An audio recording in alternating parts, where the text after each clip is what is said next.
Sejam bem-vindos, fiel. Um excelente domingo, dia de Corinthians no Campeonato Brasileiro contra a equipe do Vasco na Neoquímica Arena às 16 horas. Estou trazendo um corte do Equipe F deste sábado, analisando e fazendo uma projeção desse duelo importantíssimo para o Timão que precisa vencer para sair ali da zona de rebaixamento. Se inscreva no canal, deixa seu like, se quiserem deixar a opinião de vocês aí nos comentários e vamos com o vídeo.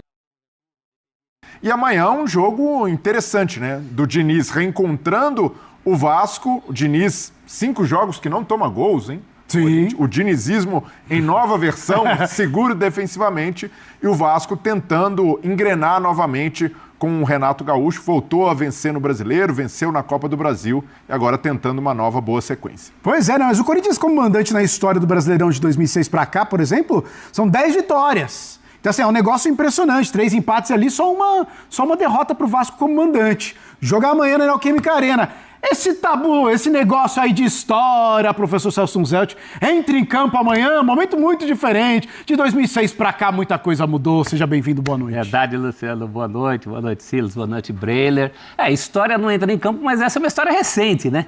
Você não tá falando lá do meu tempo de infância, quando o Corinthians ficou sem ganhar um jogo oficial do Vasco, de 75 até 91. Meu Deus. No tempo do Roberto Dinamite. Tudo bem, o campeonato Brasileiro não era todo ano que se jogava, não se jogava tudo no retorno, dependia de grupos. Foram 16 anos, é isso? 16 anos. Eu fui ver o Corinthians ganhar um jogo do Vasco.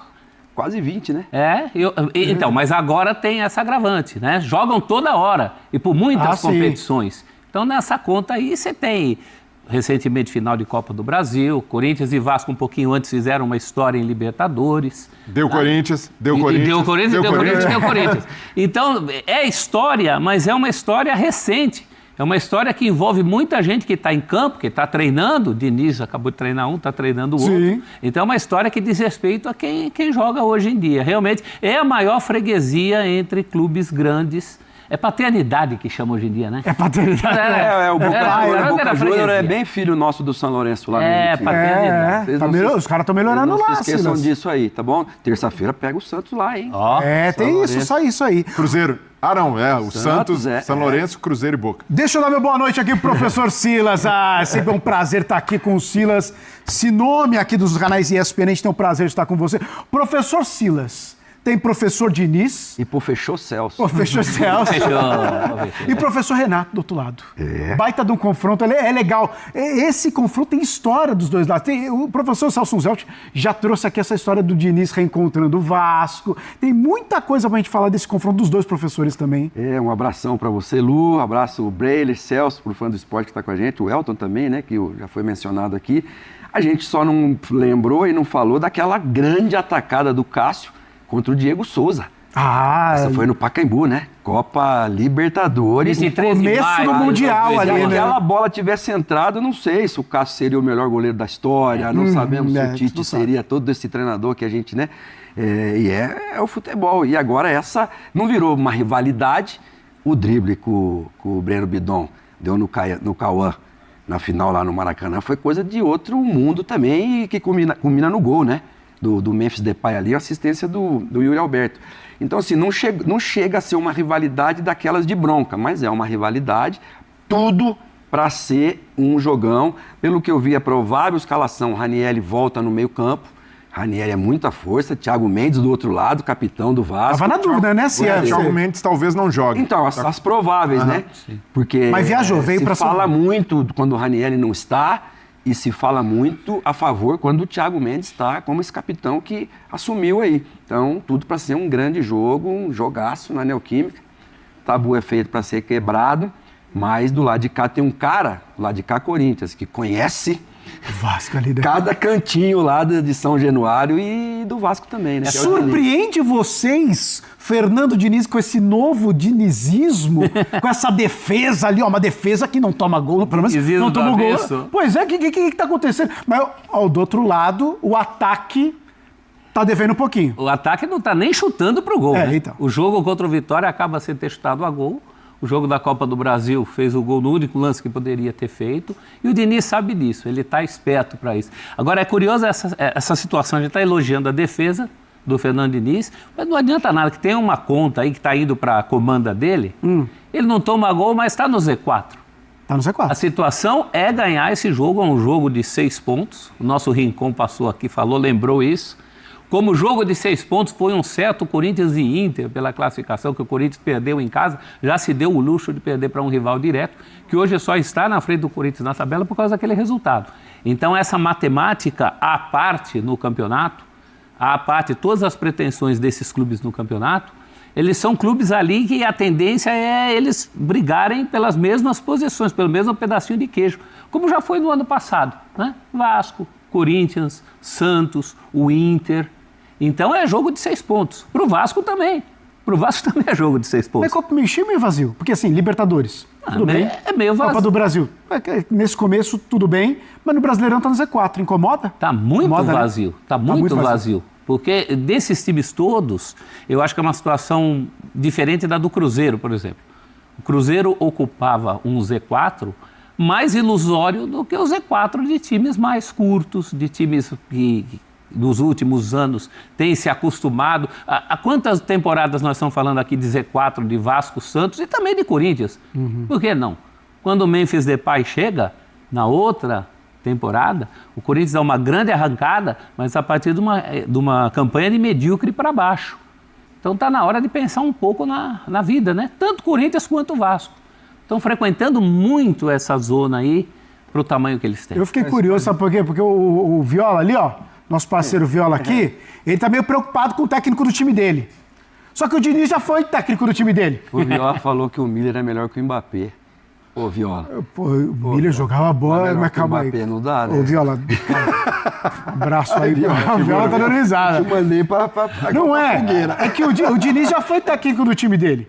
E ele cornetava, porque ele falava, eu sou passo nervoso, que a bola fica lá, o sassaricando, tem que chutar essa bola, tem que dar aquele estourão pra frente. Mas agora o Diniz tá lá no Corinthians e não leva gol, Viola. E o Perninha vai jogar contra o Diniz, então tem isso aí. É verdade, tem isso. Outro reencontro, vai anotando os reencontros aí. Anota o Pedro Raul também. Mas isso aí já estava resolvido, né? O Tietê trabalhou junto com o Diniz ali, tiveram uma relação profissional. O ponto do Diniz é que no Vasco era um time que conseguia ser muito irritante, porque o time produzia lá na frente, criava chances, mas em falhas defensivas acabava tomando muitos gols bobos, né, bastante evitáveis, e o Vasco não conseguiu também ter uma sequência, principalmente depois da perda do título da Copa do Brasil. O Pedrinho, que era um presidente que sempre admirou a ideia de futebol do Diniz, não teve força para bancá-lo, né? A pressão ficou muito grande, o Diniz acabou demitido, agora reencontra o Vasco. Acredito que sem mágoas também do lado do Diniz, né? Já viveu muita coisa no futebol para saber lidar e assimilar uma demissão, mas eu vejo que o Diniz também tenta evoluir como treinador. É claro que um recorte de 5 jogos é muito pouco ainda, né? Para falar, agora o Diniz tem uma nova versão, equilíbrio. É um treinador que vai priorizar mais o equilíbrio defensivo, mas no Corinthians ele conta com o Hugo Souza, que é um goleiraço, não joga amanhã, é um desfalque pesado para o Corinthians. Gabriel Paulista e Gustavo Henrique, uma dupla de zaga que vai muito bem no jogo aéreo, então isso daí já elimina boa parte dos problemas do treinador na hora de pensar na defesa. E claro, um time que agora, com o Diniz, retomou sua configuração de um jogo mais natural, né? Com 4 homens no meio campo, cada um fazendo a função em que vai melhor. Então você tem o Bidon na meia esquerda, o André na meia direita, tem o Garro fazendo a criação, subindo muito de produção, e o Diniz exaltando, né? O papel dos atacantes também no momento defensivo. Quando o Corinthians joga com o Memphis é praticamente um a menos na recomposição. Com o Lingard e com Pedro Raul ou com o Yuri Alberto, todo mundo volta, todo mundo ajuda a marcar. Acredito que isso ajudou também o Diniz nesse início de trabalho. Não estou dizendo aqui que o Memphis é um problema, mas, por outro lado, o ônus de ter um Memphis em campo é saber lidar com um jogador a menos na marcação, arrumar o time para isso, e essa dor de cabeça o Diniz ainda não teve. Pegou um time que todo mundo trabalha sem a bola, e isso tem feito o Corinthians sobreviver nesses 5 jogos com a baliza zerada. Porque aí tem mais gente para lingar ao meio campo. Entendeu, Luciano? Você que adora Eu gosto. esse tipo de... Entendeu? Olha aí Mestre Luciano. Eu gostei dessa. Você já está lingardizado, prof? Já está? Não? Ainda quero Fez ver. até gol o rapaz aí agora. Mas gol o Casinho também já fez. Nação corintiana ainda não está, não. É. A minha única preocupação, assim, tudo bem, é começo de campeonato ainda, não tão começo, né? O primeiro turno tá caminhando aí para... Mas o Corinthians sempre quando ficou fora de outras competições, mesmo estando ruim na tabela no Brasileiro, não foi um problema. Porque tinha uma coisa só para pensar, um campeonato só para pensar, agora não. Agora, como a gente acabou de falar, o Lu falou aqui, na Libertadores e na Copa do Brasil, tá vivo. Tá. Então tem que dividir as atenções em 3 campeonatos. E na tabela do Brasileiro não tá nada legal. Então, assim, tudo bem, tem que sair dali o mais rápido possível. Mas hoje a questão é essa, tem que dividir o plantel, ainda sem o Memphis, com todo esse, o Garro voltando, ainda não voltou a ser o Garro que todo mundo está acostumado a ver, vários deles, né?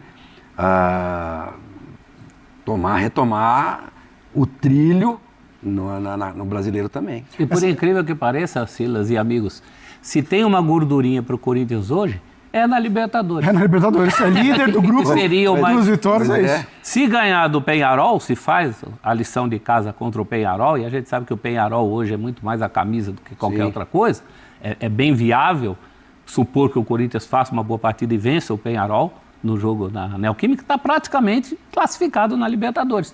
Pode até pensar em dar um carinho ainda maior para o brasileiro, porque é lá que a coisa está pegando. E o Vasco não tem esse dilema, né? Porque caiu do céu pro Renato Gaúcho a punição da Conmebol de 3 jogos, né? E que punição louca, né? Olha, o treinador não foi pro jogo na Argentina. Então não vai mais 3. Vamos puni-lo com mais 3. É uma coisa meio bizarra, mas o Renato deve estar rindo de orelha a orelha com essa punição. Porque ele já não fazia questão nenhuma da Sul-Americana, já tinha descartado ali na prioridade, na hierarquia do Vasco, é Campeonato Brasileiro, Copa do Brasil e Sul-Americana, e o Renato, para ele, caiu do céu uma punição. Agora não precisa ir aos jogos, agora pode ter carta branca para mandar o time reserva para a Sul-Americana e transformar em última prioridade. O torcedor pode chiar, e eu até vejo como algo questionável, né? Dá para dosar um pouco mais. E o Renato sempre fez isso, né? No Grêmio. No Grêmio era mestre em fazer isso, né? O Spinelli não está dosando, não. Mas fez no Fluminense, e algumas coisas acontecem muitas vezes com o Vasco, né? A gente nunca tinha visto o goleiro ser expulso por cera no futebol brasileiro. Aconteceu com o Vasco no Beira-Rio, Léo Jardim, levou vermelho. Agora, treinador suspenso porque não vai a jogo, porque escolhe os jogos em que vai viajar. Treinador suspenso do Vasco. E o Renato já tinha adotado esse expediente em vários clubes. Eu até entendo, tá no regulamento, mas esse tipo de punição, para mim, é algo que não se sustenta, né? O profissional, mesmo sendo treinador, pode ter o direito de não querer focar em outro jogo, ou em treinamentos. E no caso do Renato, eu até discordo dessa ideia do treinador não ir aos jogos. Para mim, é a obrigação básica do treinador, que não joga, que não tem desgaste físico, é viajar com o time, é estar junto com a delegação, mesmo que poupe titulares. Mas ainda assim, também discordo da punição ao Renato, mesmo que para ele tenha sido muito conveniente. E ele é reincidente, que ele já fez isso pelo Flu. Fez? Ele não tinha ido também pelo Flu. Eu acho que a punição devia ser o contrário. O cara não foi, ele é obrigado a ir em 3 jogos de outros times para pagar aquela. Agora, esse ranking... Mas não devia nem ter essa regra, prof. O clube que deveria estabelecer. Claro. Olha, isso a Conmebol não tem que entrar nisso. A gente autoriza o profissional, a gente está comprando essa ideia que ele não precisa, a competição não é prioridade. Mas, na minha visão, se paga um salário e um bom salário para o treinador, é para que ele compareça em todos os jogos. E a exceção chegou numa final de Copa do Brasil, numa final de Libertadores ou Sul-Americana, e tem um jogo ali para cumprir tabela no meio de semana. Aí, ok, o treinador está ali no foco total da semana para uma final. Fora isso, para mim, nada justifica um técnico não estar presente com o seu time. Mas você corre um risco de você perder parte do grupo. E desmobiliza. Acho que é o ponto principal, né? Esse é o principal. Eu fiquei 11 anos como treinador, jogava no Série A ou Série B no sábado, no domingo, no domingo ou na segunda. Eu estava dando